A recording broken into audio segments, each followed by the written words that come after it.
Hello students, हारने से पहले हार और जीतने से पहले जीत कभी नहीं बनानी चाहिए। वेट करें, चीज़ों को देखें और उसके बाद उसके बारे में सोचें। कभी ये भी ना सोचें कि ये चीज़ तो हमें मिलेगी नहीं, और ना कभी ये सोचें ये तो हमें मिल जाएगी, है ना। इसलिए कभी भी ये काम कभी ना करें। So let's start our topic. Continue कर रहे थे हम शेयर्स, राइट। हमने शेयर की आपको कुछ बेसिक नॉलेज इससे पहले वीडियो में दे दी थी, ठीक है। और आज के इस वीडियो में हम आपको इसकी एंट्रीज़ के बारे में थोड़ा सा बताएंगे, है ना। एक्चुअली शेयर थोड़ा सा वास्ट चैप्टर है और लेंदी नहीं है कि हम ये सोचें कि बहुत टिपिकल है, वैसा नहीं है ना, कॉम्प्लेक्सिटी नहीं है, वो हम करा देंगे आपको। बस ये कि थोड़ा सा बड़ा है ना। तो जो हम इसके छोटे छोटे वीडियोस आपके लिए बनाएंगे, तो one by one, step by step हम आगे बढ़ते जाएंगे और आप सीखते जाएंगे, ठीक है। तो चलते हैं शेयर्स की साइड। तो अकाउंटिंग ट्रीटमेंट से पहले कुछ एक आपको बात बता दी थी, सडनली मेरे माइंड में आया। हमने बात की थी आपसे रिजर्व कैपिटल की, है ना, कि शेयर में रिजर्व कैपिटल होता है और एक कैपिटल रिजर्व भी होता है। आपने पढ़ा होगा 11th क्लास में। डिफरेंसेस, बहुत ज़्यादा डिफरेंसेस है दोनों के बीच में। रिजर्व कैपिटल क्या होता है? रिजर्व कैपिटल ये जो हमारी शेयर कैपिटल होती है, इसका ही एक पार्ट होता है, ठीक है ना। जब उसका कौन सा पार्ट होता है? उसका एक ऐसा पार्ट होता है जिसे कभी भी कॉल नहीं किया जाएगा। It means that is uncalled part of reserve capital, ठीक है। अच्छा, कभी तो ये कॉल होगा? यस, डेफिनेटली होगा। कब होगा? When ever the company is wind up condition, okay. जब कंपनी वाइंड अप होगी, मीन्स बंद हो जाएगी, उस टाइम पर इस कैपिटल को यूज़ किया जाता है, उससे पहले नहीं किया जाता।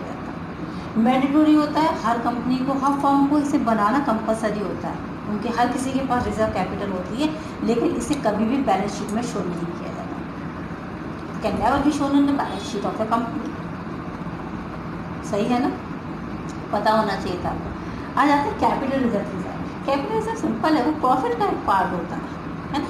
अच्छा, ये मैंडेटरी हो ही नहीं सकता भाई, आपका प्रॉफिट होगा, और ये किस लिए काम आता है? डिविडेंड डिस्ट्रीब्यूशन करने के लिए काम आ जाता है। डेफिनेटली ये बैलेंस शीट में शो किया जाता है, मगर इसका बिल्कुल अपोजिट है कैपिटल रिजर्व। ये प्रॉफिट्स के पार्ट होते हैं। क्लियर है मेरी बात? चलते हैं अकाउंटिंग ट्रीटमेंट ऑफ शेयर्स। देखिए सिंपल, बिल्कुल पहले बेस से चलते हैं हम अपना। शेयर है, जैसे माना हमारा एक 10 रुपीज़ का शेयर है, एक शेयर 10 रुपीज़। अच्छा, कुछ बातें दिमाग में घूम रही होंगी कि शेयर से ऐसे ना प्रॉफिट कैसे हो जाता है शेयर से, है ना। एक छोटा सा जल्दी जल्दी बता देते हैं, 1 मिनट के अंदर आपको समझ में आ जाएगा शेयर से हम प्रॉफिट कैसे कमाते हैं। जैसे हमने अभी एक कंपनी हमने एक कंपनी ओपन की है, ठीक है। थोड़ा कैपिटल हमारा, थोड़ा हमने अपने शेयर होल्डर्स के लिए यहाँ से एप्लीकेशन इशू की, और हमने उन लोगों से कहा कि भाई हमारी कंपनी में आकर के आप अपने पैसे को लगा दें, ठीक है। उस टाइम पर जो हमारी कंपनी थी, उसमें हमारा जो कंपनी का जो शेयर का प्राइस था वो 100 रुपये था, ठीक है। 100 रुपये थे। किसी एक ने, माना मिस्टर ए है, मिस्टर बी है, सी, जो भी मर्जी हो, उसने हमारी कंपनी के 100 शेयर खरीद लिए, ठीक है। 100 मल्टीप्लाई बाई 100,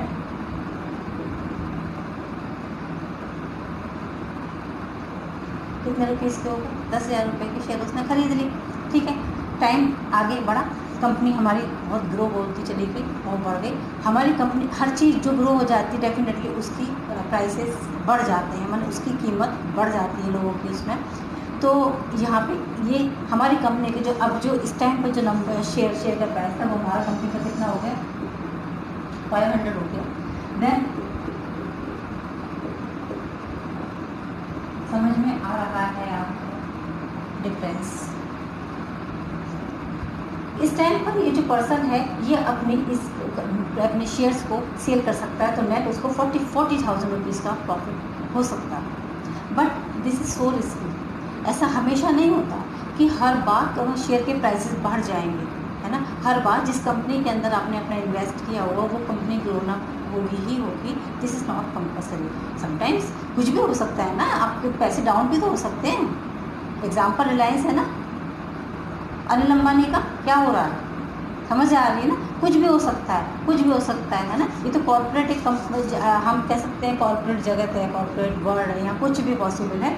तो ये कम भी हो सकता है ना। मान नंबर 10,000 की जगह 5,000 रुपये रह गए, ये और 85 रुपये का रह गया हमारा, है ना, लॉस भी हो सकता है। इस तरीके शेयर्स को मल्टीप्लाई कर सकते हैं और हम पैसे को अर्न कर सकते हैं through stock exchange. Stock exchange अगर आपको नहीं पता तो आप मेरी वीडियोस के थ्रू आप स्टॉक एक्सचेंज को बहुत अच्छे से और बहुत सिंपल तरीके से समझ सकते हैं। राइट, चलते हैं अपने आगे पॉइंट की साइड। देख, ये तो हो रहा। अब जैसे ये हम एग्जाम्पल, अब आपको न्यूमेरिकल एग्जाम्पल के साथ हम चलेंगे। तो माना जैसे हमारा 10 रुपये का शेयर है, सही है, तो 10 रुपये के शेयर में कितने पार्ट में हम 10 रुपये का पूरा अमाउंट एक साथ नहीं आता है। एप्लीकेशन मनी आती है, हमने लिखा भी होगा, एप्लीकेशन मनी आती है, अलॉटमेंट, उसके बाद कॉल कितनी भी हो सकती है कंपनी की, 1 2 3, तो कॉल के बीच में 1 मंथ का गैप होना कंपलसरी हो जाता है। Application, allotment and call. ये हमने एक और चीज़ लिखी हुई बेसिक रूल्स कि application money not less than 5% of the face value. Face value माने 10 रुपये का शेयर हो, समझ आ गई, इसे फेस वैल्यू कहते हैं। अच्छा, एक और चीज़ बता दें, और क्या होती है फेस वैल्यू, जैसे रुपीज़ होते हैं ना, रुपीज़ के ऊपर जो प्रिंटेड होता है वो उसकी फेस वैल्यू होती है ना, वो, और उसकी इंटरनल कॉस्ट क्या है, वो उसकी कॉस्ट हो जाती है ना, वो कॉस्ट होती है, लेकिन जो उसके ऊपर लिखा हुआ होता है वो उसकी क्या होती है, फेस वैल्यू होती है। हमें फेस वैल्यू से लेना देना है, तो शेयर की फेस वैल्यू कितनी, हमारी 10 रुपीज़ की है। 10 रुपीज़ को हम एलोकेट करके ही हमारे पास आता है। एप्लीकेशन अलॉटमेंट साथ में आ सकते हैं, ऐसी कोई प्रॉब्लम वाली बात नहीं है, उसमें क्वेश्चन में दिया जा सकता है आपको कि एप्लीकेशन अलॉटमेंट साथ में कर सकते हैं, एंट्री हम साथ में पास कर देंगे, कोई प्रॉब्लम नहीं है। अच्छा, application one not less than 5% of the face value, ये रूल है, फेस वैल्यू के 5% से कम एप्लीकेशन मनी नहीं हो सकती, ठीक है। चलो, ये तो हमारे रूल है। अब चलते हैं हम अकाउंटिंग ट्रीटमेंट के साथ। तो शेयर की जो अकाउंटिंग ट्रीटमेंट मीन्स, अगर हम बात करते हैं अकाउंटिंग एंट्रीज की, तो ये बहुत सिंपल है। देखो, सिर्फ 6 एंट्रीज हैं। अच्छा, जब फॉरफीचर होगा तो उसमें 3 एंट्री एक्स्ट्रा बढ़ेंगी बस, और बाकी इसी में ही सारा काम हो जाएगा, ठीक है। अच्छा, सबसे पहली एंट्री एप्लीकेशन मनी रिसीव होगी, एप्लीकेशन मनी रिसीव होगी, bank account debit to share application, equity share application या फिर प्रीफरेंस शेयर एप्लीकेशन, क्या बनेगी, बैंक से रिसीव हो रहा है तो bank account debit to equity share application, ठीक है। Second entry, share application money को किस में ट्रांसफर करेंगे, हम शेयर कैपिटल में ट्रांसफर करेंगे, तो share application to share capital transfer हो गया, ठीक है। उसके बाद थर्ड में शेयर अलॉटमेंट मनी हम ड्यू करेंगे, share allotment to share capital, और फोर्थ में अलॉटमेंट मनी को रिसीव कर लेंगे, bank account debit to share allotment, right. फिर फिफ्थ एंट्री में कॉल मनी को ड्यू करेंगे, share first and final call, या शेयर फर्स्ट कॉल या फिर शेयर सेकंड कॉल। अगर सेकंड कॉल है तो उसके बाद 2 एंट्री और पास की जाएंगी, थर्ड कॉल है तो उसके बाद 2, मैंने हर चीज़ की 2 एंट्री, एक बार ड्यू की, एक बार पेमेंट की, एक बार ड्यू की, एक बार पेमेंट की, एक बार ड्यू की, एक बार पेमेंट की, सिंपल, और कुछ भी नहीं, ठीक है। अच्छा, ये तो हो गया एप्लीकेशन मनी रिसीव, जो वाकई में जो हमें रिसीव अमाउंट होगा उसी से ही बनेगा,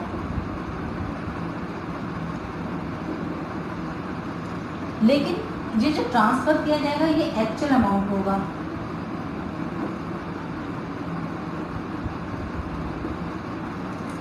एक्चुअल अमाउंट है ना, जितना सब्सक्राइब हो गया है उतना अमाउंट होगा। समझ गया आप मेरी बात को? अब इसका हम न्यूमेरिकल करा देंगे और आपको चीज़ें क्लियर हो जाएंगी। अच्छा, हमने एक बताया था आपको, एक सब्सक्राइब कैपिटल होती है। Subscribe capital means issued capital, मैंने पब्लिक ने कितना हमारा सब्सक्राइब किया हुआ, वो सब्सक्राइब कैपिटल होती है। कभी कभी ये ओवर सब्सक्रिप्शन भी हो जाता है और कभी कभी अंडर सब्सक्रिप्शन भी हो जाता है। ओवर सब्सक्रिप्शन की कंडीशन में क्वेश्चन में कुछ थोड़े से चेंजेस करेंगे। अंडर सब्सक्रिप्शन की कंडीशन में अंडर मतलब कम हो रहा है ना, 10,000 का था तो सिर्फ 9,000 नहीं, पब्लिक नहीं एक्सेप्ट किए हमारे शेयर्स, तो फिर अंडर सब्सक्रिप्शन की कंडीशन में सारा क्वेश्चन, एंटायर क्वेश्चन कम वाली अमाउंट से ही किया जाएगा, जो अमाउंट कम होगी, ठीक है ना। अभी हम आपको इसके में तो करा देंगे, सिंपल, तो वो क्लियर हो जाएगा, right.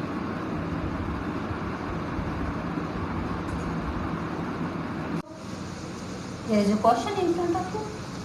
Simple question. Unlimited issue 30,000 shares of rupees 10 each.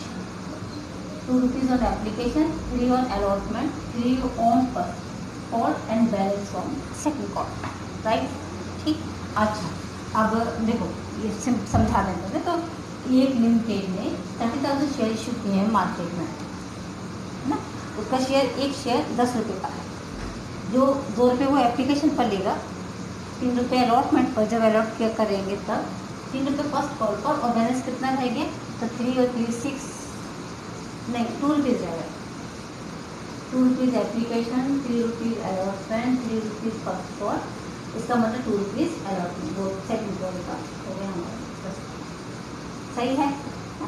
और आप क्या कहते हैं, ये शेयर्स का फुली सब्सक्राइब होगा, माने पूरे के पूरे शेयर्स के लिए एप्लीकेशन आ गई हमारे पास, पूरे पब्लिक ने एक्सेप्ट कर लिया, ठीक है। और सारा मनी भी, और मनी भी रिसीव, सारा मनी रिसीव भी हो गया हमको, ठीक है। बस अब हमें कुछ नहीं करना, अब हम इसकी जनरल एंट्री आपको पास करके दिखा देंगे। बहुत सिंपल है, कुछ भी नहीं है। Bank account debit, first entry यही बनेगी हमारी, शेयर एप्लीकेशन कितना है, 30,000 शेयर्स हैं 2 रुपीज़ के हिसाब से, कितना का हो गया 60,000 का application money. Application money due कर लेंगे ना, मैंने transfer share application to share capital. Share capital है ना, इक्विटी शेयर कैपिटल, अगर इक्विटी वर्ड आ जाए तो इक्विटी शेयर कैपिटल आपको प्रॉपर लिखना है।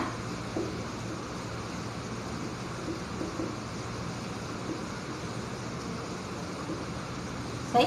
अलॉटमेंट की एंट्री, पहले अलॉटमेंट ही होगा, शेयर अलॉटमेंट, बहुत एक सी एंट्री है, कोई प्रॉब्लम नहीं है इसमें। तो शेयर कैपिटल, अलॉटमेंट मनी यहाँ पर हम ड्यू करेंगे पहले 30,000 मल्टीप्लाई बाई 3, 90,000।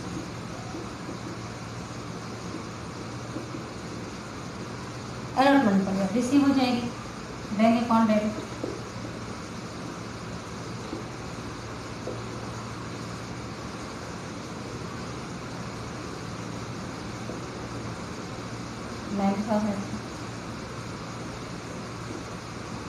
राइट।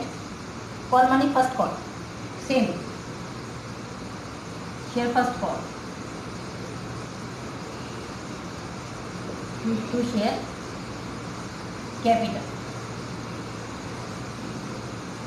कितने रुपीज़ का है, 3 रुपीज़ का, 30,000 के हिसाब से 90,000,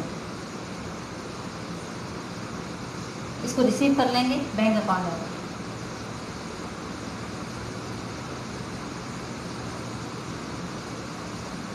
फर्स्ट कॉल 90,000,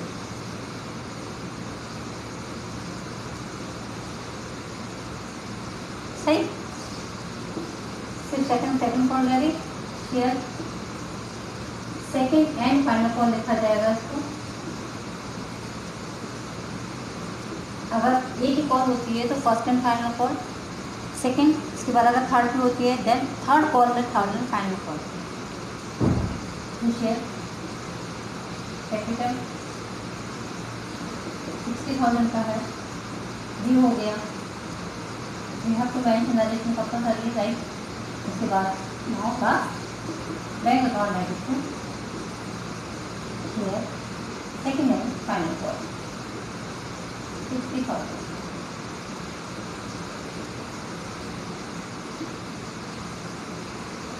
ये एकदम सिंपल, इसमें कुछ भी नहीं है। ये वो क्वेश्चन आपके सामने, सिर्फ हमने आपको एंट्रीज की बेसिक नॉलेज दे दी। इस तरीके से एंट्री किस है ना। अब चेंजेस तो इन्हीं में ही होंगे ना, इन्हीं क्वेश्चन में, और इसी में ही चेंजेस हो जाएंगे। जैसे छोटे से स्टार्ट कर देते हैं, जैसे इसे कहते हैं कॉल सिम एरिया, जो हम सिखाने जा रहे हैं आपको वो हम बताएंगे। इस कॉल सिम एरिया, जैसे माना कॉल मनी है, ये कॉल मनी 30,000 शेयर्स है ना हमारे, 30,000 शेयर में किन्हीं भी 500 शेयर में 500 शेयर लिए, है ना। और सेकंड कॉल नहीं दिया, सेकंड कॉल कितने रुपये का, 2 रुपये का कॉल इन्होंने नहीं दिया, कॉल सिम एरिया।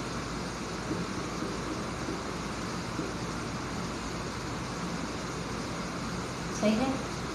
बैंक की एंट्री में आपको इस 1,000 रुपीज़ को यहाँ पर लेस करके दिखाना होगा। और क्योंकि ये जो कॉल्स एरियर हमारा लॉस है तो इस एंट्री में ये डेबिट में भी जाएगा। यहाँ लिखेंगे आप कॉल्स इन एरियर 1000, ये कितना हो जाएगा 59,000 और बैंक की एंट्री आ जाएगी आपकी 59,000। तब जब यही ऐसी तो क्वेश्चन आएंगे, ये तो एक आपको बेसिक हमने बता दिया था। ये हो गया आपका calls in arrear. Amount receive नहीं होता है, किसी भी शेयर होल्डर ने सेकंड कॉल नहीं दिया तो सेकंड कॉल पे लेस हो जाएगा, फर्स्ट कॉल नहीं दिया फर्स्ट कॉल पे लेस हो जाएगा, और अच्छा एक और चीज़ अलॉटमेंट नहीं दिया तो अलॉटमेंट पर भी लेस हो जाएगा। ठीक है, एक और चीज़, जो भी पर्सन है अगर जिसने अलॉटमेंट मनी नहीं दिया तो ऑब्वियस बात है कि वो कॉल भी नहीं देगा।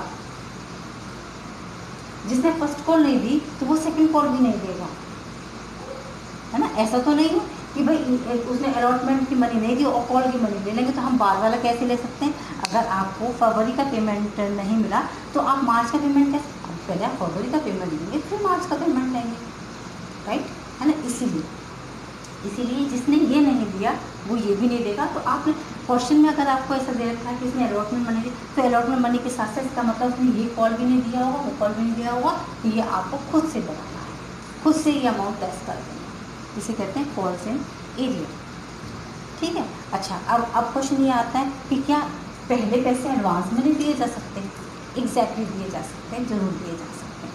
ठीक है, जैसे सेकंड कॉल के पैसे हैं, यहाँ पर हमने एक डेढ़ महीने बाद 2-3 महीने बाद गैप में होती है कॉल, तो यहाँ पे कॉल हुई और आप चाहते हैं कॉल के पैसे पहले ही दे दो एडवांस में, तो आप दे सकते हैं बिल्कुल। कॉल से जहाँ पे एरियर हमारा डेबिट होता है तो एडवांस हमारा क्या हो जाएगा, क्रेडिट हो जाएगा।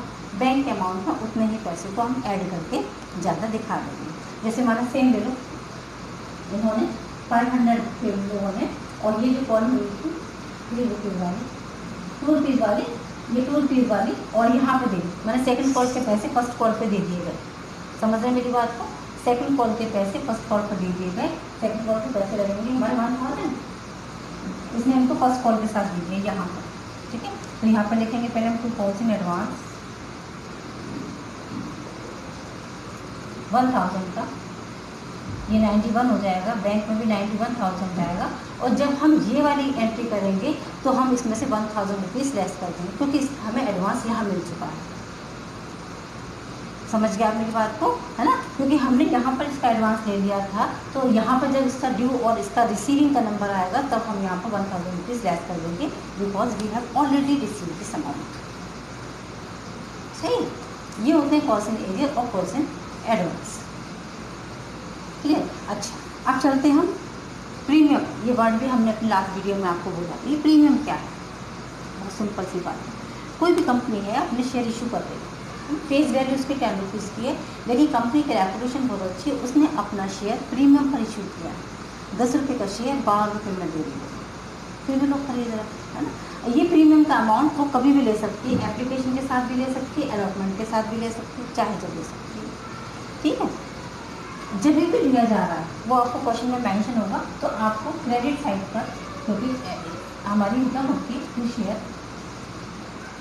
तो सिक्योरिटी प्रीमियम बोलते हैं इसको, सिक्योरिटी प्रीमियम। सेबी की गाइडलाइन में चेंज हो गया, सिक्योरिटी प्रीमियम। उतना ही अमाउंट यहाँ पर आप लिख देंगे और उसको ऐड करके शो कर देंगे। क्वेश्चन उनका साइलेंट होता है कि प्रीमियम का अमाउंट किस पर लगा दें। जैसे ये हमने इसको डिवाइड कर रखा 2 + 3 + 3 + 3 2, तो आप इसको अलॉटमेंट के साथ ऐड कर देंगे। समझ गए। अगर क्वेश्चन साइलेंट है दैन, अदरवाइज तो मेंशन होगा कि भाई किसके साथ लेना है, आपको इसके अमाउंट के साथ लेना है, इस अमाउंट के साथ लेना है, ये थोड़ा थोड़ा 1 रुपीज़ दोनों के साथ लेना है, आपको मेंशन होगा। बैंक की एंट्री में आपको ऐड करके दिखाना होगा, ड्यू की एंट्री में आपको उसको सेपरेटली क्रेडिट साइड पे शो करना होगा, बैलेंस शीट में भी उसको शो किया जाएगा। बैलेंस शीट का फॉर्मेट आपको मेरी इस वीडियो में PDF की फॉर्म में जरूर मिल जाएगा, क्योंकि इतनी बड़ी बैलेंस शीट आपको यहाँ पे बताया। वर्टिकल फॉर्म में बैलेंस शीट हमारी बनती है यहाँ पर, ठीक है। कंपनी अकाउंट्स की बैलेंस शीट तो पढ़ी हुई होगी आपकी, डेफिनेटली कोई ऐसी नई चीज़ नहीं है, लेकिन हमने फिर भी उसको आपको PDF फॉर्म में दे देंगे। क्लियर है ना। अच्छा, अब चलते हैं एक क्वेश्चन और आपको करा देते हैं ओवर सब्सक्रिप्शन का, और एक छोटा सा करा देते हैं अंडर सब्सक्रिप्शन, तो ये और भी क्लियर हो जाएगा।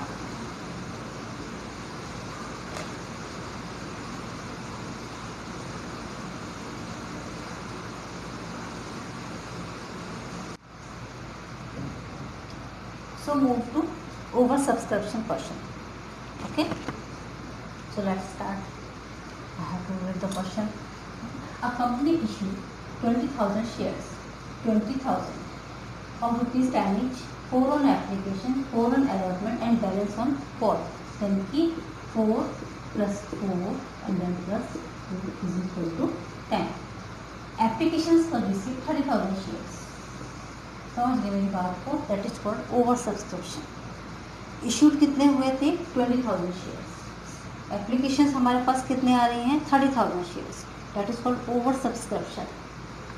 Balance of board of directors rejected 6,000 shares. जो एक्सेस आई है ना, उस एक्सेस में से जो 6,000 शेयर्स थे वो तो बोर्ड ऑफ डायरेक्टर्स ने रिजेक्ट ही कर दी. और and allotted 50% share to the applicants 8,000 shares. और जिसने 8,000 शेयर्स के लिए अप्लाई किया था ना, उसको बोर्ड ऑफ डायरेक्टर्स ने कितने शेयर दे दिए? उसको बोर्ड ऑफ डायरेक्टर्स ने दे दी 4,000 शेयर अलॉट कर दिए.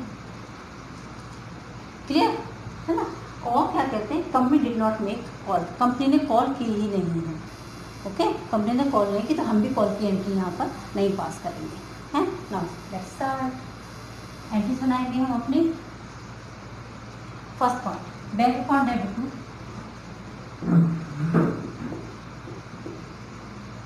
Application.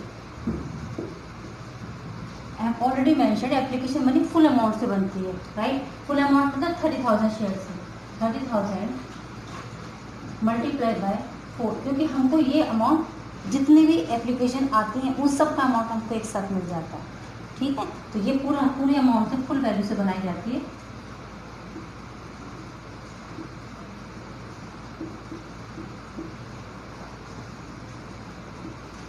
Now the most important entry, क्योंकि इस सेकेंड एंट्री में हम सारे जितने भी ट्रीटमेंट होते हैं यहाँ कर देते हैं.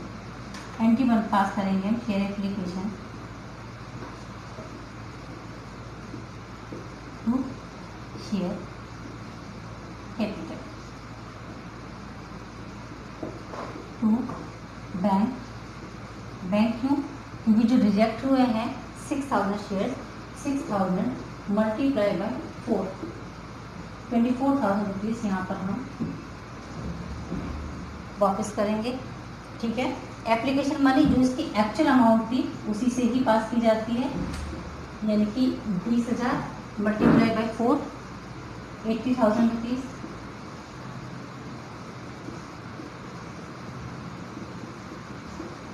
और बाकी का जो एडजस्टमेंट जो इन्होंने कहा है कि 8,000 को उन्होंने 4,000 की, बाकी का एडजस्टमेंट हम किस पर करते हैं? अलॉटमेंट.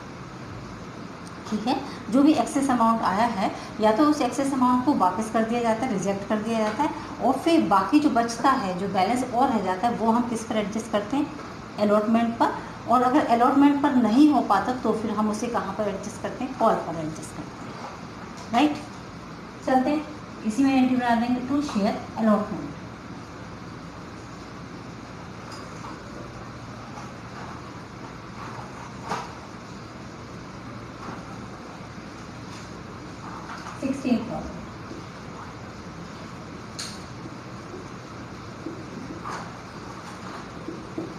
ये आ गया 1,20,000, 1,20,000 हो गया. 80,000 की शेयर कैपिटल थी, 24,000 वापस किए गए, है ना. और 4,000 जो हम इन्होंने बोला था, ये जो 50% शेयर जो एप्लीकेशन था, तो 8,000 शेयर जिसने कहा था उसको 50% अलॉट कर दिए गए. ये 4,000 थे, 4,000 मल्टीप्लाई बाई 4, यहाँ पर हमने इसको एडजस्ट कर दिया 16,000. हो गया एडजस्टमेंट सारा. जितना भी एक्सेस अमाउंट आया था उसमें से वापस कर दिया गया, और जो बचा हुआ था वो अलॉटमेंट पर हमने एडजस्ट कर दिया. ठीक है, एडजस्टमेंट में अभी और भी बाकी है कुछ चीज़ें, कि एडजस्टमेंट सिर्फ अलॉटमेंट पर ही किया जाता है, फिर कॉल पर कैसे किया जाता है, इसके साथ कुछ इसके रूल्स हैं जो नेक्स्ट वीडियो में हम आपको बताएंगे, क्योंकि उसके लिए हमें प्रॉपर टेबल बनानी होगी, और टेबल बना के हम आपको उस चीज़ को समझाएंगे. नाउ अलॉटमेंट की एंट्री सिंपल पास कर देंगे हम.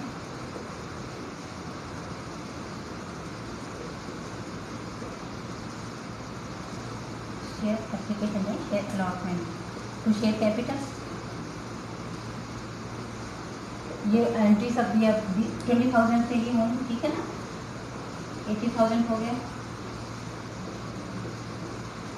ना बैंक की एंट्री में बैंक टू शेयर अलॉटमेंट, यहाँ पर 80,000 में से क्योंकि 16,000 हमने रुपए यहाँ पर एडजस्ट कर दिए हैं, पहले से ही हमने ले लिए, ये रुपए हम यहाँ पर इतना लेस कर देंगे। मतलब समझ लीजिए ये एक तरीके का एडवांस हो गया ना। आना तो हमारे पास सिर्फ 80,000 चाहिए था ना, लेकिन 16,000 में से पहले आ चुका हमारे पास। कितना रुपए रह गए यहाँ पर?